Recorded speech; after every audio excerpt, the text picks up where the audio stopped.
पहले मुर्गी पैदा हुई या अंडा? मुर्गी कहाँ से आई? अंडे से। लेकिन अंडा कहाँ से आया? मुर्गी से। एसेक्सुअल जिसको अलैंगिक कहेंगे और सेक्सुअल जिसको लैंगिक कहेंगे। अंडा है, अंडा बोलेंगे उसको। वो मनुष्य में भी है, मनुष्य की मादा में भी है। नमस्कार दोस्तों, मैं हूं आपका अपना अशोक बकारिया और आज मैं एक और बहुत ही रोचक विषय, इंटरेस्टिंग टॉपिक के साथ आपके समक्ष उपस्थित हुआ हूं। ये अक्सर पूछा जाता है या कई बार हमारे दिमाग में ये प्रश्न आता है कि पहले मुर्गी पैदा हुई या अंडा? मुर्गी पहले हुई या अंडा पहले हुआ? ये एक यक्ष प्रश्न है जिसका उत्तर मैं आपको देने की कोशिश करूँगा जो वैज्ञानिक दृष्टिकोण से।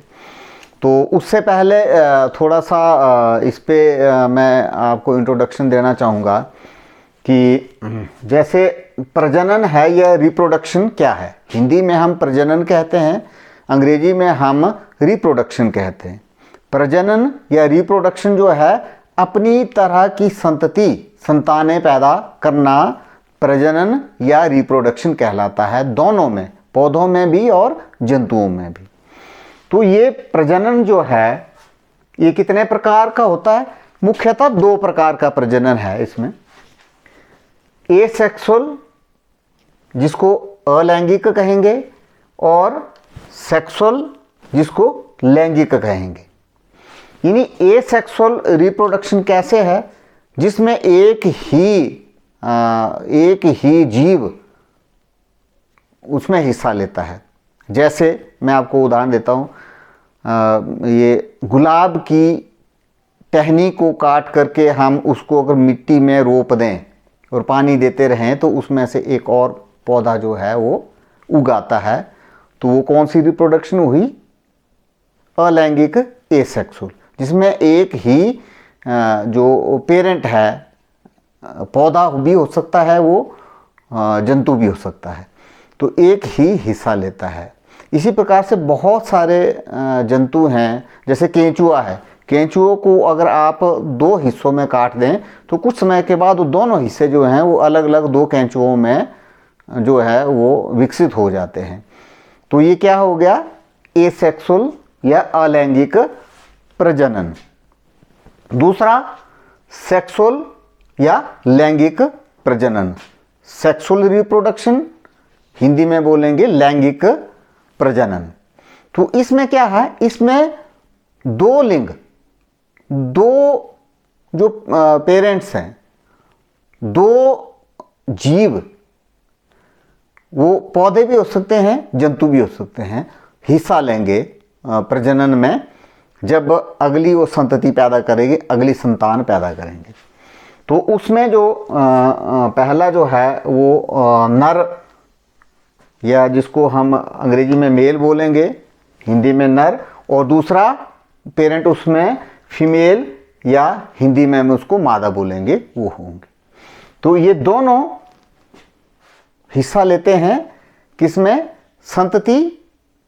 ये दोनों जरूरी हैं सेक्सुअल रिप्रोडक्शन के लिए या लैंगिक प्रजनन के लिए, ये बहुत जरूरी है। जैसे आप या मैं जो पैदा हुआ हूं तो पिता और माता से दोनों आवश्यक थे।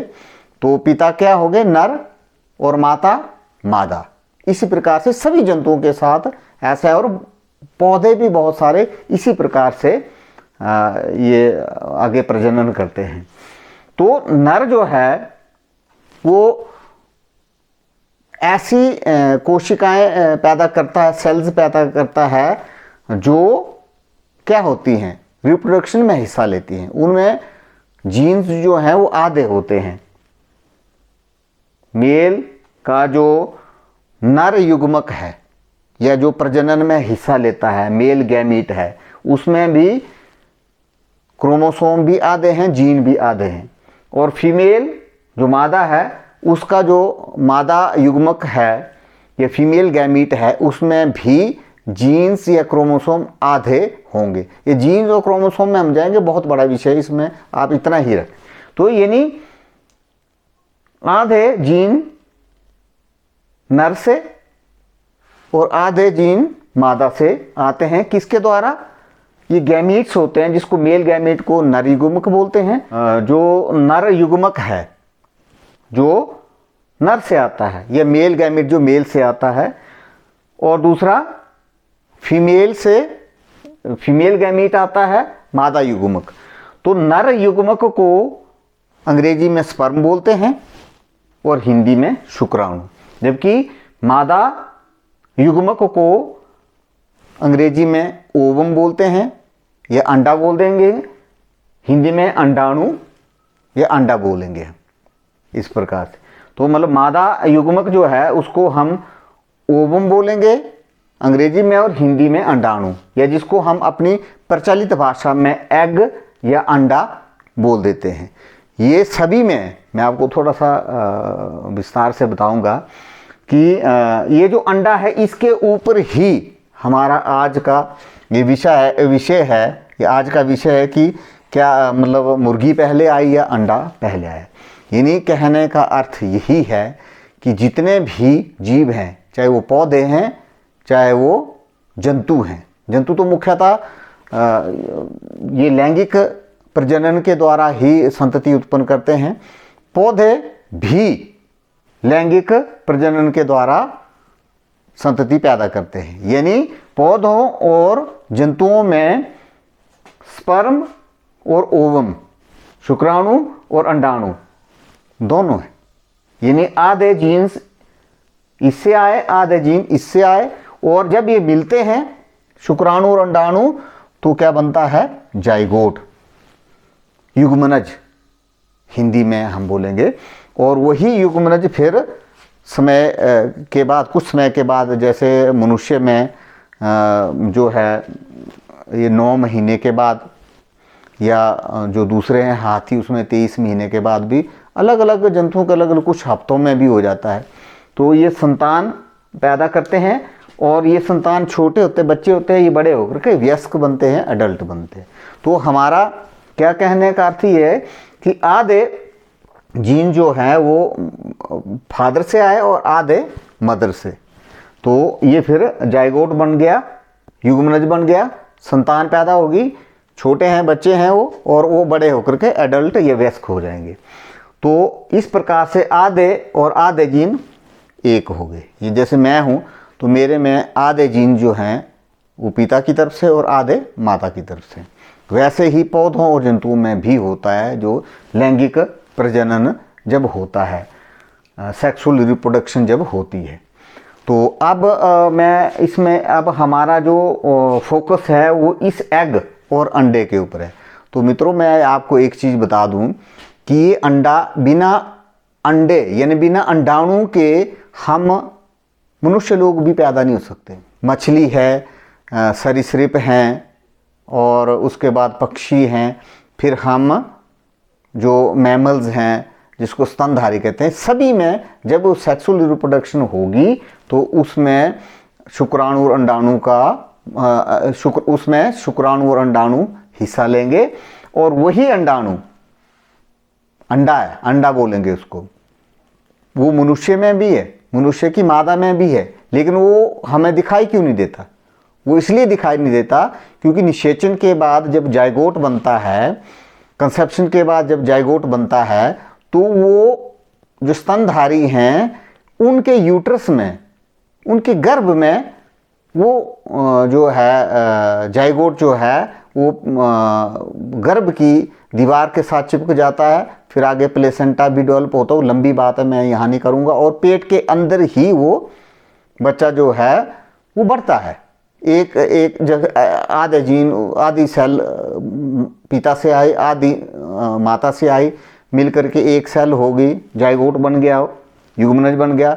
फिर वो एक सेल से विभाजन होता, 2 से 4, 4 से 8, 8 से 16, इस प्रकार से विभाजित होती, मिलियंस सेल्स बनती हैं। तो उनके विभाजन के लिए, उस जाइगोट की वृद्धि के लिए, जब तक वो बच्चा नहीं बनता है, तो वृद्धि के लिए पोषक तत्व कहाँ से मिलते हैं? माँ से, प्लेसेंटा के द्वारा माँ से, माँ के रक्त से जितना भी माँ भोजन खाती कुछ हिस्सा वो प्लेसेंटा के थ्रू उस बच्चे को भी जाता है जो गर्भ के अंदर पल रहा होता है। तो इस प्रकार से उसका विकास होता है स्तनधारियों में, जहाँ बच्चा पेट में बढ़ता है, यानी अंडाणु उसका पेट के अंदर ही रहता है। लेकिन कुछ जीव ऐसे हैं जिनका अंडाणु वो बाहर निकलता है, बच्चा बाद में बनेगा, वही उसी अंडाणु को हम अंडा कहते हैं, एग कहते हैं। जो कॉमन एग हमारे को दिखाई देता है वो मुर्गी का अंडा है। तो इस प्रकार से जैसे मछली है, सरीसृप है जिसमें सांप और छिपकली आते हैं, फिर पक्षी है, इनके वर्ग के जो अंडाणु है वो अंडे के रूप में शरीर से बाहर आता है और उसका आकार बड़ा होता है। जबकि जो स्तनधारी हैं उनका अंडा जो है, अंडाणु है, वो यूट्रस के अंदर, गर्भ के अंदर ही रहता है। तो उसका आकार इतना होता है। स्तनधारी जितने हैं, चाहे गाय है, भैंस है, मनुष्य है, चूहा है, कुत्ता है, बिल्ली है, ये सारे हम स्तनधारी हैं। उसके अंडे का आकार इतना होगा, जबकि मुर्गी के अंडे का आकार इतना होगा। आप कंपैरिजन कर लीजिए आकार में। ये मुर्गी का अंडा क्यों बड़ा है? वो इसलिए मित्रों, क्योंकि मुर्गी का बच्चा जो है इस अंडे से ही पोषक तत्व लेगा। यहीं से ये जो जाइगोट है, युग्मनज है ना, ये वहीं से सारा पोषक तत्व कहाँ से लेगा? अंडे के अंदर। क्योंकि वो मुर्गी तो अंडा दे करके चली जाती है, मुर्गी तो चलो उसके ऊपर बैठ करके गर्मी भी देती है, लेकिन कुछ ऐसे सरीसृप हैं जैसे सांप है या छिपकली हैं जो अंडे दे करके चले जाते हैं, वो वहाँ उसको सहते नहीं है, उसके ऊपर वो गर्मी नहीं देते, वो वातावरण की गर्मी से ही उनके बच्चे जो है वो डल्प होते हैं। लेकिन वो फिर उनको भोजन कहाँ से मिलता है? इस अंडे के अंदर। इस अंडे के अंदर आप इसको देखेंगे, ये एग योक है और ये एग वाइट है। ये पीले रंग का है और ये सफेद रंग का एग वाइट है। ये मुख्यतः प्रोटीन है और इसके एग योक जो है इसमें प्रोटीन के साथ साथ फैट्स, मिनरल सारे इसमें होते हैं।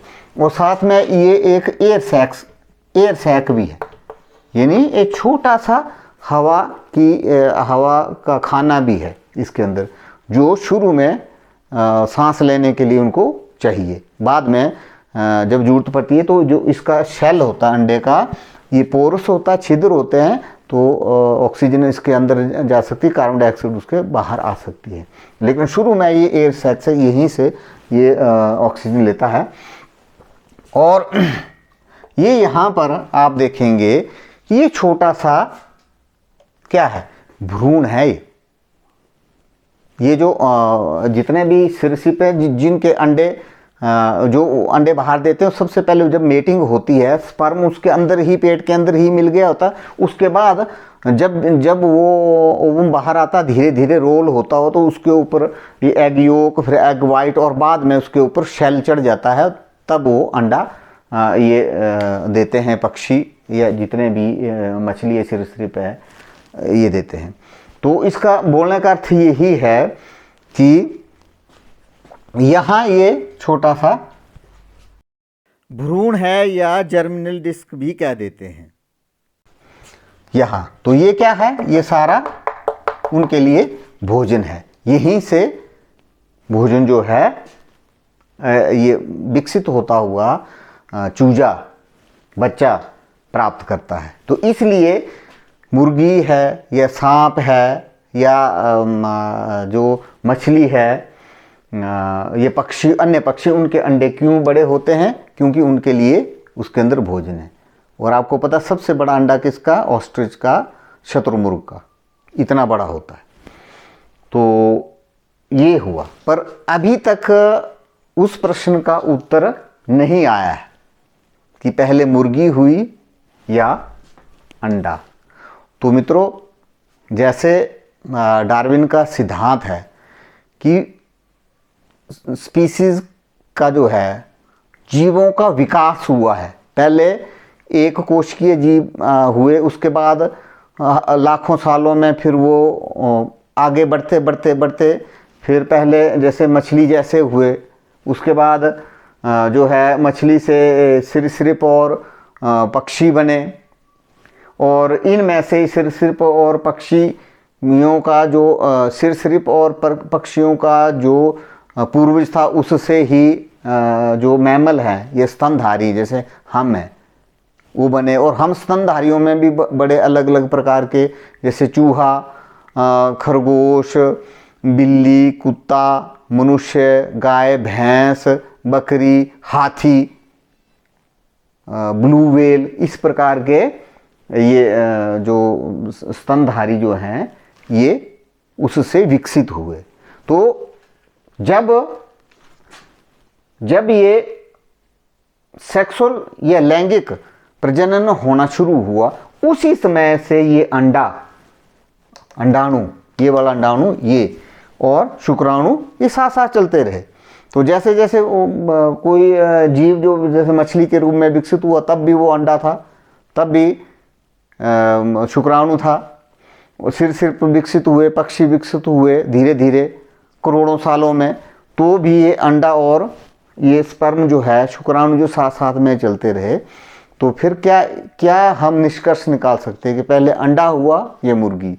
तो इसका सही उत्तर ये है कि साथ साथ में ही हुए, क्योंकि इसका जब जैविक विकास हुआ, एक कोशिकीय से बहुकोशिकीय सरीसृप, मछली सरीसृप, पक्षी और जो मैमल हैं, हम स्तनधारी हैं, यहाँ तक जो जैविक विकास हुआ, जो डार्विन ने सिद्धांत दिया, तो ये अंडा और स्पर्म साथ साथ में ही चले। तो जब मुर्गी बनी तो कोई कहीं से अंडा कोई आसमान से नहीं आया, या मुर्गी आसमान से नहीं आई जिसने अंडा दिया आगे हुआ, या अंडा आसमान से नहीं आया जिसके बाद मुर्गी हुई और आगे ये सारी चीज़ें चली। तो इसका उत्तर यही है, जब भी आपको कोई पूछे कि पहले अंडा हुआ या मुर्गी हुई, तो आप क्या कहेंगे?